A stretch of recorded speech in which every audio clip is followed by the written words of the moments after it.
What if your enemy could beat you without winning a single battle? Picture a war where $30,000 drones force $1 million intercepts, where a handful of naval drones and fast boats can threaten the global oil supply, and where proxy militia, cyber attacks, and disinformation allow a country to strike without necessarily ever showing its own flag. That's Iran's playbook. They're making up for their conventional military disadvantage with acts of asymmetric warfare. The result is a situation so chaotic and volatile that it's hard to predict and much harder to control. Does Washington know how to respond to a form of warfare designed to drain it slowly? Or has Donald Trump stepped into a trap that's far easier to enter than to escape? That's what we're unpacking today.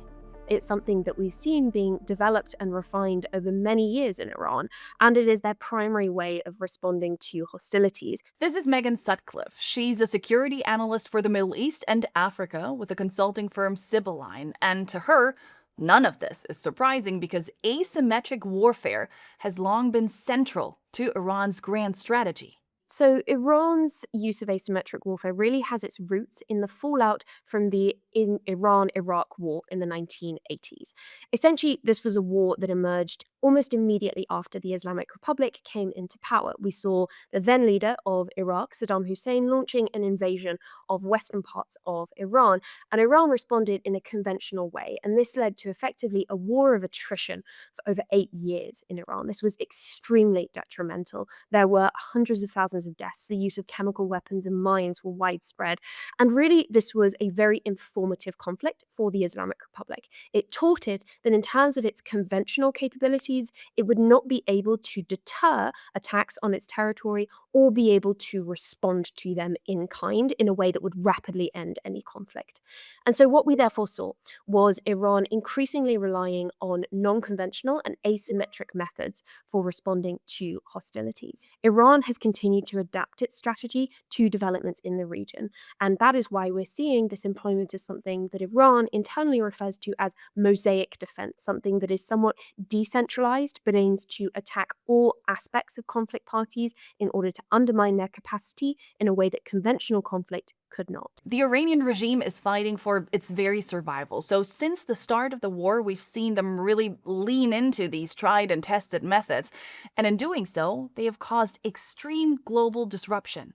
Iran's goal for this war is simply not to lose. Many analysts have commented that in order to win, the Islamic Republic simply needs to remain in place.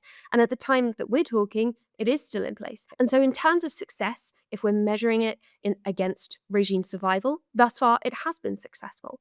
However, if we look at the aspect of Iran's defense and response to these hostilities, which is essentially attempting to maximize pressure on the Gulf so that the Gulf will then call on the United States to call off the airstrikes, that hasn't been successful. Rather, we've seen a deterioration of relations between neighbors that Iran used to trade with. We've seen Qatar's foreign minister yesterday stating that diplomacy will not progress as long as Iranian hostilities targeting the Gulf persist. And so, whereas Iran possibly hoped that its asymmetric pressure campaign on the Gulf would result in rapid de-escalation and the signature of a ceasefire, that approach thus far seems to have been a failure. Now, it's really no secret that the Iranians are masters at waging asymmetric warfare, so you might think that Donald Trump could, or rather should, have predicted this kind of reaction.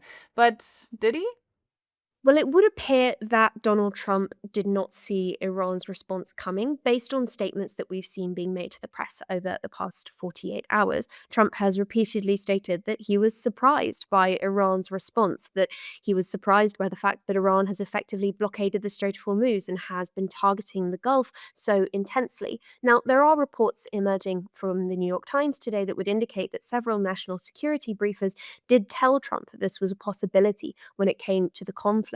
Miscalculation or misunderstanding, it really doesn't matter because the result is the same. Not only the warring parties, but pretty much the entire world is paying a tremendous price for this war. So, the protraction of the conflict in the Middle East is certainly a concern. We've seen major price volatility on international energy markets, and Brent crude for the past 2 days has traded at above $100 a barrel, which is extremely concerning when we're looking at, say, energy costs. So, that's one way in which Iran's asymmetric warfare is driving up costs for the world.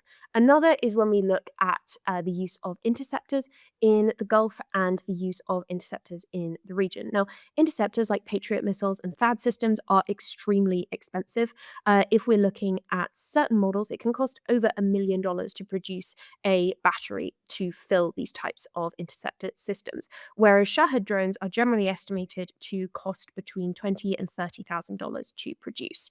If we're having to use multiple interceptors to take out single Shahed drone attacks targeting, say, oil fields or gas fields, as we're routinely seeing in the UAE and in Saudi Arabia, that is an economic cost that is going to continue to grind on the Gulf and that's going to continue to grind on the US military industrial complex. And as you can imagine, this creates all sorts of pressure for the US. The Defense Department has vowed that this will not become another forever war, but could Iran's brazen defense strategy drag the US and Israel into a drawn-out, complex campaign they have very little control over? I think there is certainly a bit of a sense of being trapped effectively within Iran when we're seeing statements emerging from the White House that Trump is surprised by the way that Iran has responded. That does speak to potentially a sense of being trapped in the Middle East, of being drawn into this conflict for far longer than the Trump administration would have wanted to be.